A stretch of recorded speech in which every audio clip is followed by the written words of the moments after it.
I have been using the HLD-10 grip with the OM-1 for a while now, and one of the advantages that I found with it was that I could rest my hand here and then use it to rotate the zoom on the lens without actually twisting the camera too much, because my hand is stable here and I just use my finger to twist the zoom on the lens. So that was quite good. But apart from that, there's no real other advantage. So with the landscape grip, this part here comes forward and it digs into your finger, so it's really uncomfortable to hold it like this for an extended period of time, which means it's useless to have this if you wanted a more comfortable or bigger grip for the landscape orientation.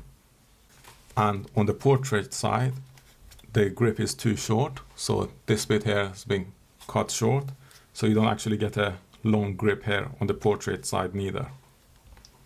Now, aside from that, another advantage which I wanted from this grip was to have 2 batteries, but what I found is that the battery in the camera is not accessible, so it kind of eliminates that advantage to a certain extent. If I want to put the 2 batteries into the battery charger and charge them quickly, I don't have that option, so I need to use the USB-C on the camera itself, which I would prefer not to do, because if this gets damaged, then I have less options in terms of powering or transferring data from it.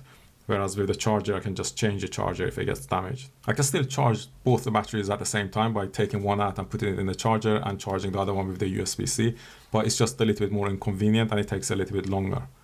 In terms of weight, the HLD-10 grip weighs 242 grams, which is relatively heavy, and then once you insert the battery into it, it will be even more, so probably around 300 or even more than 300 grams, maybe 350, something like that. Whereas if I don't have the grip on, and I just have a battery in my pocket or in my bag, then I will be carrying less. So the camera itself and the lens will be quite light when I'm doing handheld work.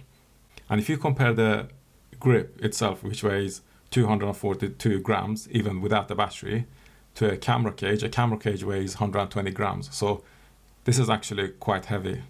So I've stopped using the HLD-10 grip altogether, and those are the reasons. So this bit that digs into my finger, which makes it uncomfortable to hold, and the lack of access to both batteries at the same time, as well as the additional weight that I need to carry, which gets really tiring over an extended period of time of holding the camera. The camera does have other disadvantages, like the portrait grip being short, or the balance of the camera not being really nice, because for example with the EM-1X, both the batteries would be sitting in the portrait grip, which means the balance was nice. So if you held the camera, it would balance itself because all the weight is at the bottom. Whereas you don't get that with the OM-1 and the HLD-10 grip.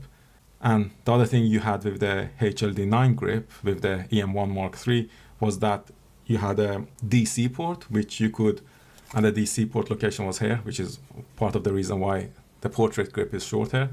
And with the DC port, on the HLD-9 grip, you could actually power the camera without having any batteries in it. So that was one of the advantages of that grip.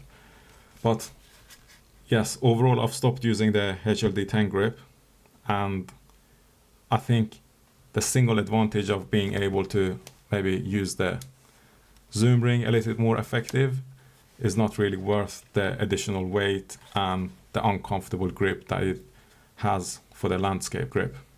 Anyway, let me know if you have any questions about this grip for the OM-1 and OM-1 Mark II.